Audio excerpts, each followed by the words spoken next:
이 베드로후서 1장은 우리에게 신의 성품에 참여할 수 있도록 우리의 방향성을 확인시켜주고 계시고, 2장은 거짓 스승을 경계하라, 그렇게 우리에게 권면을 하고 계십니다. 이제 마지막 베드로후서 3장은 예수 재림에 대한 소망을 품고 살아가도록 우리에게 은혜를 주고 계십니다. 예수님께서 십자가에서 못 박혀 죽으시고 부활하셔서 많은 제자들이 보는 가운데, 또 500여 형제들이 보는 가운데 우리 주님께서 구름을 타고 하늘로 올라가셨습니다. 너무나 참 놀라운 그 광경을 쳐다보고 있는 사람들에게 주님께서 천사를 통하여 말씀하시기를, 너희가 보는 그대로 주님은 다시 오신다, 그렇게 약속하셨습니다. 초대교회 성도들은 예수님이 금방 오실 것이다, 그렇게 생각을 한 거예요. 왜냐하면 성령께서 오실 것이니까 기다리라, 그렇게 말씀해서 성령의 오심을 사모하는 마음으로 그들이 마가의 다락방에 모여서 기도하고 있었습니다. 예수님이 성천하신 지 2달 정도 되어서 성령께서 오신 거예요. 그래서 모든 영혼이 성령의 충만함과 새로운 은혜를 입게 되었습니다. 이로 인하여 많은 성도들은 예수님의 재림도 곧 오실 것이다, 이런 마음을 가졌기 때문에 예수님이 성천하신 이후에 사도들은 성경을 기록할 생각조차 하지 않았습니다. 그저 예수님이 금방 다시 오실 것이기 때문에 우리 주님께서 오시는 그 과정 중에 잠시의 그 시간 동안 우리 주님이 주신 은혜와 사랑과 능력과 축복들을 열심히 전하기 위해 애를 쓴 거예요. 그런데 시간이 흐르면서 사도들이 하나 둘 죽기도 합니다. 또 여기저기 이단과 거짓 선생이 나타나서 복음을 훼손합니다. 이쯤 되어지니까 사도들이 정신을 차리기 시작한 거예요. 예수의 재림은 언제일지 아무도 모르니 우선 흔들리는 교회를 강력하게 세우기 위하여 복음의 진리를 분명하게 확립하기 위하여 성경을 기록하기 시작한 거예요. 이렇게 기록되기 시작한 성경이 바로 신약 성경의 서신서였습니다.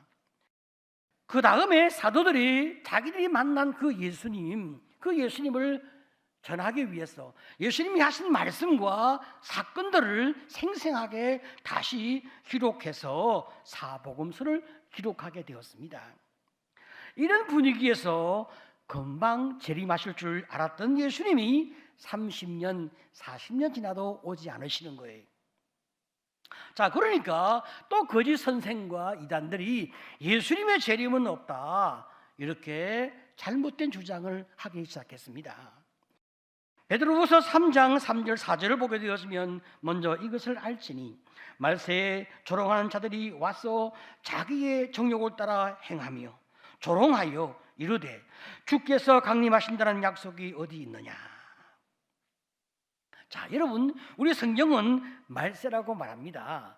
말세라고 하는 말은 세상의 끝날을 말하고 있잖아요. 이 종말론적인 그런 세상을 우리에게 말해주고 있는 말씀이 말세란 말입니다. 자, 그러면 이 말세는 언제부터 말세냐?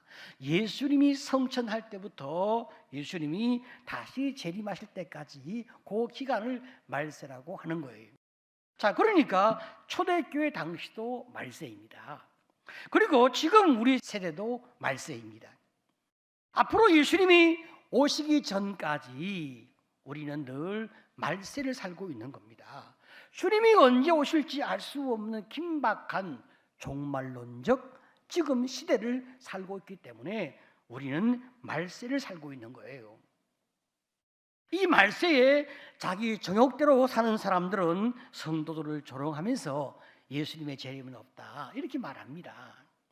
재림도 없고 최후의 심판도 없으니까 걱정하지 말고 염려하지 말고 자기 욕구대로 정욕대로 살다가 죽으면 그만이다, 그렇게 이야기를 하는 거예요.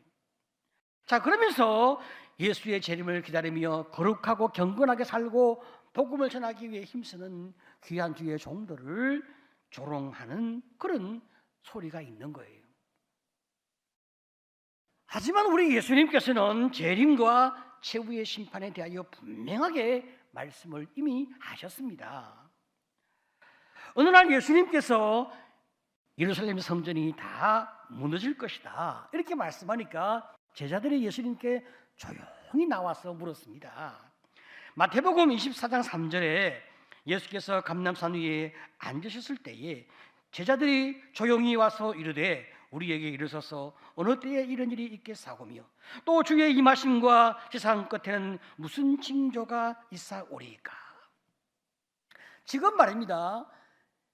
제자들이 예수님께 와서 묻는 질문은 두 가지였어요. 첫 번째, 예루살렘 성전이 언제 무너집니까? 이 질문이었고, 두 번째 질문은 주님의 임하심, 그 세상 끝에 무슨 징조가 있겠습니까? 이렇게 물어본 거죠. 지금 제자들은 말이죠, 이 두 가지가 한순간에 이루어질 거라고 생각을 한 거예요. 다시 말하면 예루살렘 성전이 무너지는 그날 지구 전체가 멸망하는 날이 된다, 그렇게 생각을 하고 있었습니다. 하지만 그렇지 않죠. 두 가지 사건은 각각 다른 시기에 일어나는 거예요.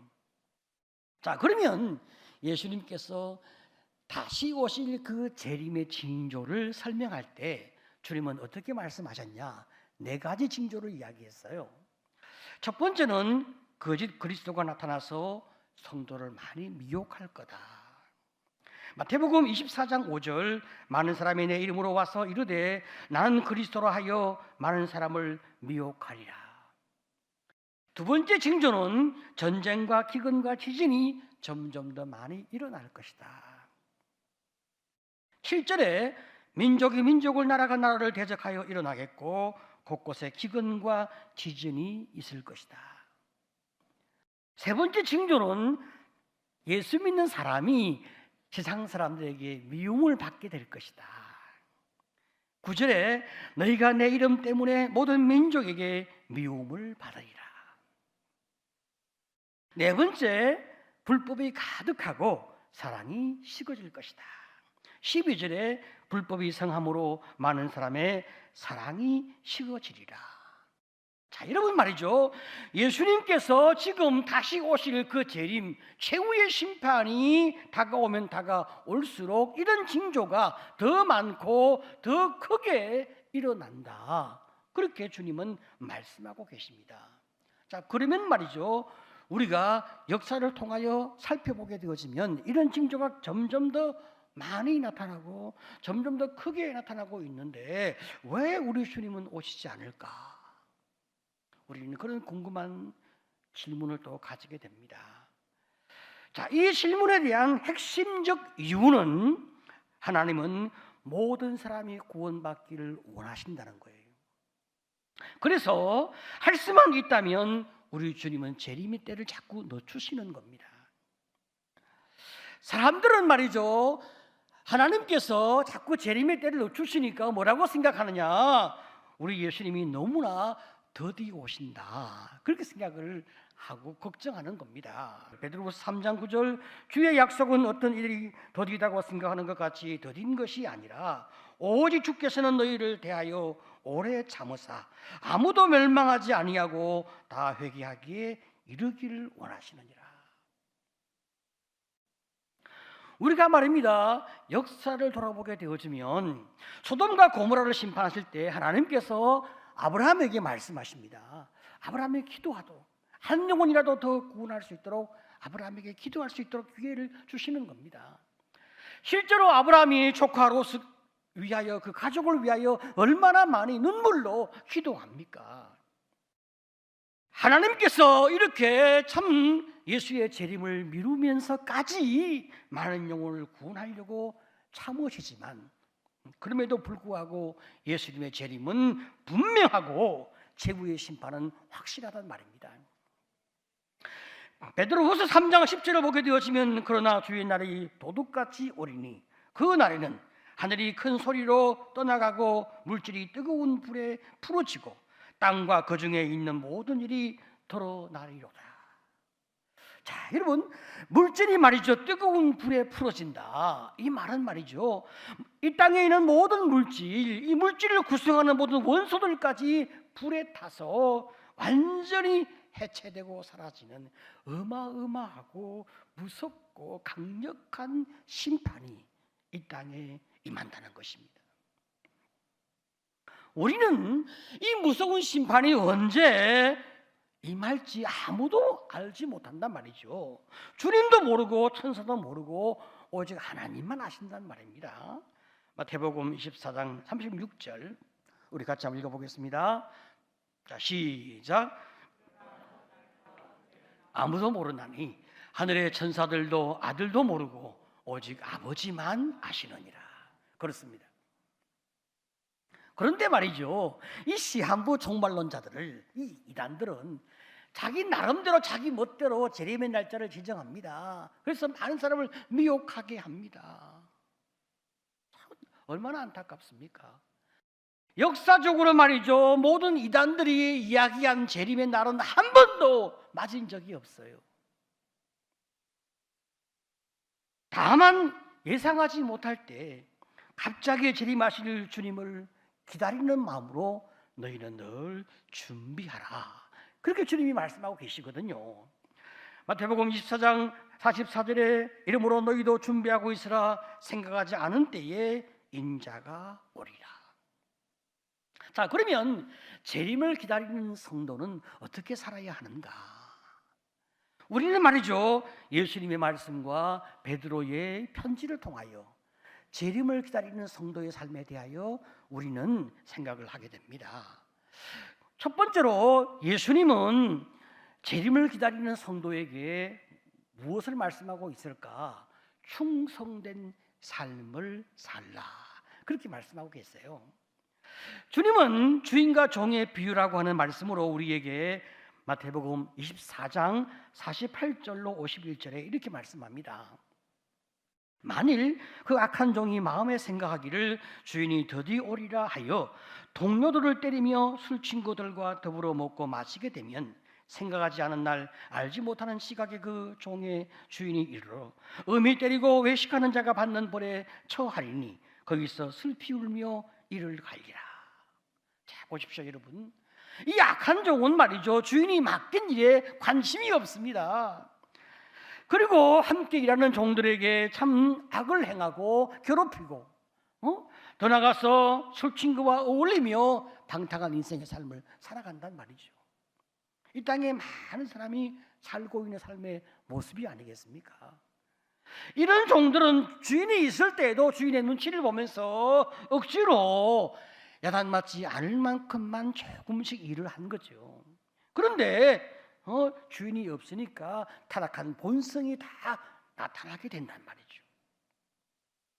주인이 이런 자를 향하여 그 외식함과 그 위선에 대하여 얼마나 가혹한 심판을 하겠습니까? 자, 그런데 주인이 다시 올 것이라 생각하여 충성스러운 마음으로 일하고 있는 종은 어떤 모습을 가지고 있는가? 우리 성경 마태복음 24장 45절 이하를 보게 되어지면 충성되고 지혜 있는 종이 되어 주인에게 그 집 사람들을 맡아 때를 따라 양식을 나눠줄 자가 누구냐? 주인이 올 때에 그 종이 이렇게 하는 것을 보면 그 종이 복이 있으리로다.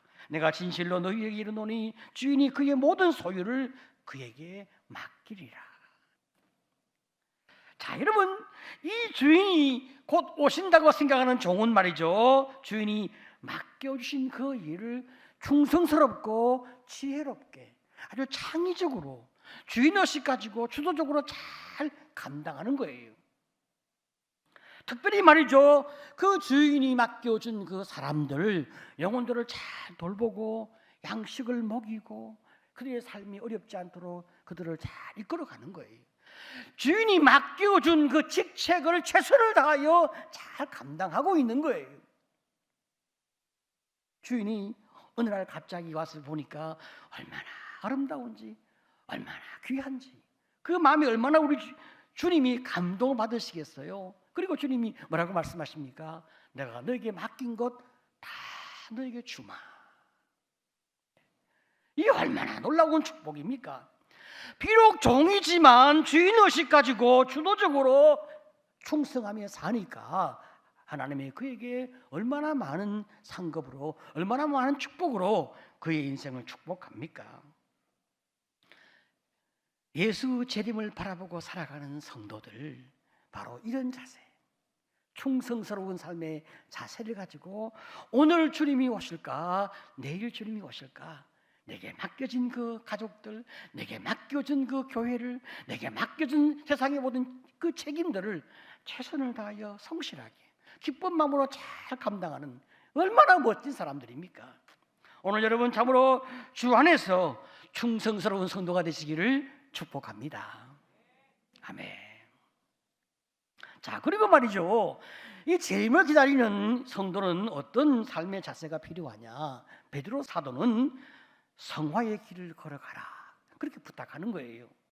베드로후서 3장 11절 14절을 보면 이렇게 말씀합니다. 이 모든 것이 이렇게 풀어지리니 너희가 어떠한 사람이 되어야 마땅하냐? 거룩한 행실과 경건함으로 주 앞에서 점도 없고 흠도 없이 평강 가운데서 나타나기를 힘쓰라. 이 불타 없어질 이 땅에 속한 자처럼 정욕을 따라 제 가운데 살지 말고 천국에 속한 사람들처럼 거룩하고 흠이 없는 삶을 살아가라, 그렇게 말하고 있습니다. 자, 여러분, 죄가 없고 흠이 없는 이 거룩하고 성결한 상태, 이것은 구원 얻은 자의 삶의 목표요, 삶의 방향성이거든요. 자, 여러분, 에베소서 1장 4절 5절 말씀 우리 같이 한번 읽어보겠습니다. 자, 시작. 고 창세전에 그리스도 안에서 우리를 택하사 우리로 사랑 안에서 그 앞에 거룩하고 흠이 없게 하시려고 그 기쁘신 뜻대로 우리를 예정하사 예수 그리스도로 말미암아 자기의 아들들이 되게 하셨으니. 자, 여러분 보십시오. 하나님이 우리를 구원하신 것, 그 목표, 그분이 원하시는 것이 무엇이냐라고 말할 때 하나님 안에서 거룩하고 흠이 없는 주님의 사람으로 살아가도록 하기 위해 주님께서 우리를 택하고 구원하셨다, 그렇게 말씀하고 계신 거죠. 자, 그러면 우리가 말이죠, 이렇게 죄가 없고 거룩하고 흠이 없는 이런 상태로 인생 삶을 살아가는 것이 우리의 노력만으로 되어지는 것이냐? 그렇지 않거든요.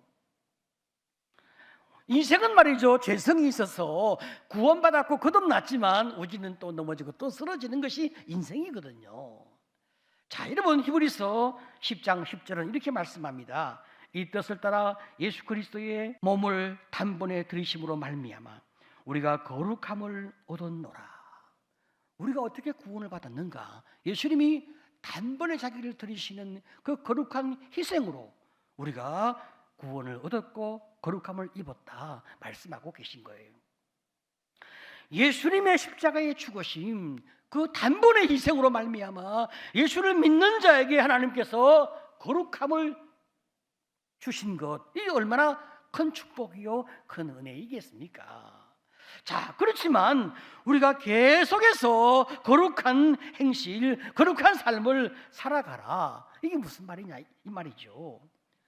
우리가 구원을 얻은 것은 우리의 이 조건, 우리가 거룩하게 살려고 하는 우리의 수고, 이것 때문에 우리가 구원을 얻은 건 아니지 않습니까? 예수님의 그 은혜와 예수님의 희생의 피로 구원받아 거룩하게 되어졌지 않습니까? 그렇지만 구원 그 이후에 우리가 또 계속 거룩한 삶을 살아가려고 하면 그것 역시 우리의 능력과 우리의 힘만으로는 안 되는 거예요. 계속 하나님의 은혜가 있어야, 그리고 주님의 사랑과 위로와 축복이 있어야, 우리가 계속 주님을 바라보는 그 경건의 수고가 있어야 우리가 예수 그리스도 안에서 거룩한 삶을 살아가는 그리스도인의 삶의 품격과 능력과 경건과 이 거룩함의 축복이 계속 우리에게 주어지는 거예요. 자, 그렇기 때문에 우리는 더욱더 주님의 은혜를 바라보고 이제 그 은혜 가운데 순종하려고 애를 쓰게 되는데요. 데살로니가 전서 5장 23절 24절에 이렇게 말씀합니다. 자, 같이 읽어보겠습니다. 시작. 평강의 하나님이 친히 너희를 온전히 거룩하게 하시고 또 너희의 온 영과 혼과 몸이 우리 주 예수 그리스도께서 강림하실 때에 흠없게 보존되기를 원하노라. 너희를 부르신 이는 미쁘시니 그가 또한 이루시리라. 아멘. 자, 주님께서 우리를 구원하셔서 우리에게 온전하고 거룩하게 하시려고. 그런데 우리 자신이 우리 능력으로만 그렇게 되는 것이 아니라 누가? 너희를 부르신 이가 미쁘시기 때문에 그분이 또한 그것을 이루어 가신다. 자, 구원받은 우리가 하나님의 은혜 가운데 주님, 내가 주님을 바라보고 주님을 의지합니다. 내게 은혜 주셔서 주님의 사람으로 거룩하고 경건하고 품격이 있는 삶을 살도록 주님 내게 은혜를 주옵소서 하고 주님을 바라보고 계속 수고할 때에 하나님 우리에게 더 놀라운 능력을 주셔서 우리가 그 인생을 잘 살게 하신다. 여러분 얼마나 감사한 일입니까? 그래서 구원받고 예수를 바라보는 삶은 그 인생의 삶이 매일매일 달라지고 매년 성화의 길을 걷게 되어지는 겁니다. 오늘 여러분 날마다 주님 의지함으로 거룩한 삶을 사는 복된 성도가 되시기를 축복합니다. 자, 그리고 마지막으로 예수의 재림을 기다리는 삶은 어떤 삶이냐? 여러분 우리 주님이 그 마음의 소원이 무엇입니까? 모든 사람이 구원받기를 원하시지 않습니까? 그러니까 예수의 마음을 품고 있는 성도들, 성령의 내주하심을 입은 성도들은 동일한 마음을 가지는 거예요. 할 수만 있으면 많은 사람을 구원하려고 애를 쓰고 복음을 전하며 살려고 애를 쓰는 겁니다. 이 땅의 모든 것 다 여러분 아쉬움을 놓고 미련을 놓고 나그네 인생을 살아야 됩니다. 천국에 가면 좋은 게 너무너무 많아요, 여러분. 모든 게 다 준비되어 있어요. 하나님이 모든 걸 다 준비시켜 놓고 우리를 초청하기 때문에 걱정하지 말고 두려워하지 말고 이 땅에서 천국을 사모하는 주의 재림을 사모하는 성도가 되시기를 축복합니다. 자, 여러분 이것에 대하여 확실한 말씀이 요한계시록 21장 1절로 4절의 말씀인데 우리 같이 한 목소리로 읽어보겠습니다. 자, 시작. 또 내가 새 하늘과 새 땅을 보니 처음 하늘과 처음 땅이 없어졌고 바다도 다시 있지 않더라. 또 내가 보매 거룩한 성 새 예루살렘이 하나님께로부터 하늘에서 내려오니 그 준비한 것이 신부가 남편을 위하여 단장한 것 같더라. 내가 들으니 보좌에서 큰 음성이 나서 이르되 보라 하나님의 장막이 사람들과 함께 있음에 하나님이 그들과 함께 계시리니 그들은 하나님의 백성이 되고 하나님은 친히 그들과 함께 계셨어 모든 눈물을 그 눈에서 닦아 주시니 다시는 사망이 없고 애통하는 것이나 곡하는 것이나 아픈 것이 다시 있지 아니하리니 처음 것들이 다 지나갔음이로라. 여러분 얼마나 감사합니까? 우리가 인생으로서 말이죠 이 땅에 살아갈 때 이 땅이 그래도 예수 믿고 행복하게 살지만 여러분 고생이 있고 아픔이 있고 고통이 있고 힘겨움이 항상 있잖아요. 인간관계 갈등이 있고 새로운 어떤 작업이 주어지면 그것을 해내야 되는 참 힘겨움도 항상 우리에게는 있지 않습니까? 우리의 사랑하는 가족이 어떻게 될지 미래를 알 수 없는 불안과 걱정과 염려도 있고 지금 코로나 팬데믹으로 말미암아 이 세상이 앞으로 어떻게 되냐 걱정과 두려움도 우리에게는 있는 것 아니겠습니까? 그런데 그 나라는 뭐라고 말씀하십니까? 사망이 없고 애통이 없고 곡한 것이 없고 아픈 것이 없다. 처음 땅은 다 사라지는 거예요. 하나님이 우리를 위해 준비하신 그 천국 모든 수고를 다 거치고 우리 주님이 우리를 위로하시고 축복하셨어. 안식하며 찬양하며 행복하며 즐겁단 말이죠. 어떤 어린 아이가 저한테 그렇게 물어보더라고요. 게임도 있나요? 제가 그렇게 대답해 주었습니다. 그럼 너무너무 재미있는 게임이 많이 준비되어 있지. 아무리 해도 피곤하지도 않아. 자, 여러분 이런 좋은 천국에 우리 주님 우리를 초청하시니 얼마나 감사합니까? 그 영광스러운 주님이 우리를 맞이하러 다시 오시는 그 재림을 우리가 볼 수 있다면 또 얼마나 기쁨과 행복이 우리에게 주어지겠습니까? 오늘 주님 어서 오시옵소서 하고 기다리며 사모하면서 우리를 맞이하시는 그 영광스러운 주님을 기다리는 복되고 귀한 성도가 되시기를 축복합니다.